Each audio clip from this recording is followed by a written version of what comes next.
Assalamualaikum warahmatullahi wabarakatuh. Perkenalkan, nama saya Nur Anissa Ulat dengan NIM 20248620610.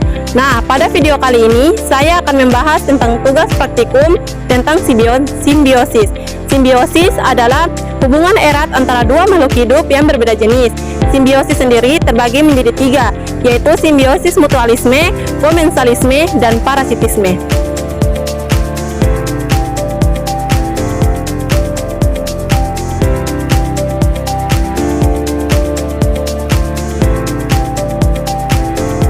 Yang pertama adalah simbiosis parasitisme. Simbiosis parasitisme adalah hubungan antara dua makhluk hidup berbeda jenis, yang dimana satu pihak memperoleh keuntungan berupa makanan atau perlindungan, sementara pihak lainnya mengalami kerugian seperti kehilangan nutrisi, energi, atau bahkan terserang penyakit. Contohnya seperti kutu dan manusia. Kutu adalah hewan kecil yang hidup di kulit kepala manusia, terutama di antara helai rambut.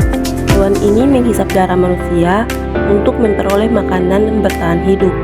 Keberadaan kutu menyebabkan rasa gatal, iritasi, bahkan dapat menimbulkan infeksi kulit kepala jika tidak segera diatasi. Dalam hubungan ini, kutu mendapatkan keuntungan berupa makanan dan tempat hidup, sedangkan manusia dirugikan karena mengalami ketidaknyamanan dan gangguan kesehatan. Selain kutu, ada juga nyamuk dengan manusia. Ketika nyamuk menggigit manusia, akan timbul rasa gatal, bentol, bahkan penyakit seperti demam berdarah dan malaria. Dengan demikian, nyamuk diuntungkan karena mendapatkan nutrisi penting dari darah manusia, sementara manusia dirugikan karena kehilangan darah dan berisiko terkena penyakit. Yang kedua adalah simbiosis komensalisme. Simbiosis komensalisme merupakan bentuk interaksi antara dua makhluk hidup berbeda jenis, di mana salah satu pihak memperoleh keuntungan, sementara pihak lainnya tidak dirugikan maupun diuntungkan. Contohnya seperti anggrek dan pohon kelor. Anggrek hidup menempel pada batang atau cabang pohon kelor untuk mendapatkan tempat tumbuh yang baik. Anggrek tidak mengambil nutrisi dari pohon kelor, melainkan hanya memanfaatkan pohon tersebut sebagai penumpang agar dapat memperoleh sinar matahari dan udara yang cukup. Sementara itu, pohon kelor tidak dirugikan oleh keberadaan anggrek karena tidak kehilangan zat makanan atau air dari tubuhnya. Demikian pula dengan tumbuhan sirih dan pohon kelor. Tumbuhan sirih merupakan jenis tanaman merambat yang sering menempel pada pohon lain, termasuk pohon kelor, untuk mendapatkan tempat yang lebih tinggi agar mudah terkena sinar matahari. Sirih hanya menggunakan batang pohon kelor sebagai penopang agar dapat tumbuh tegak dan menjalar ke atas.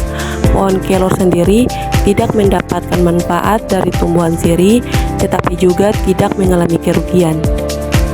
Yang ketiga yaitu simbiosis mutualisme. Simbiosis mutualisme adalah hubungan antara dua makhluk hidup yang berbeda jenis, di mana keduanya saling memperoleh keuntungan.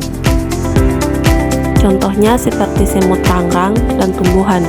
Semut rangrang merupakan jenis semut yang hidup berkoloni dan sering membuat sarang di antara daun-daun pohon.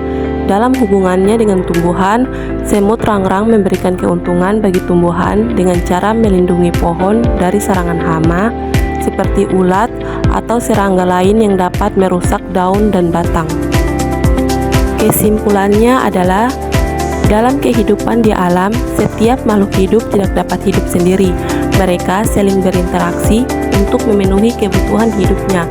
Bentuk hubungan antar makhluk hidup ini disebut simbiosis, yang terdiri atas tiga jenis utama, yaitu parasitisme, komensalisme, dan mutualisme. Ketiga jenis simbiosis ini menggambarkan bagaimana makhluk hidup saling memengaruhi satu sama lain, baik secara menguntungkan, merugikan, maupun netral.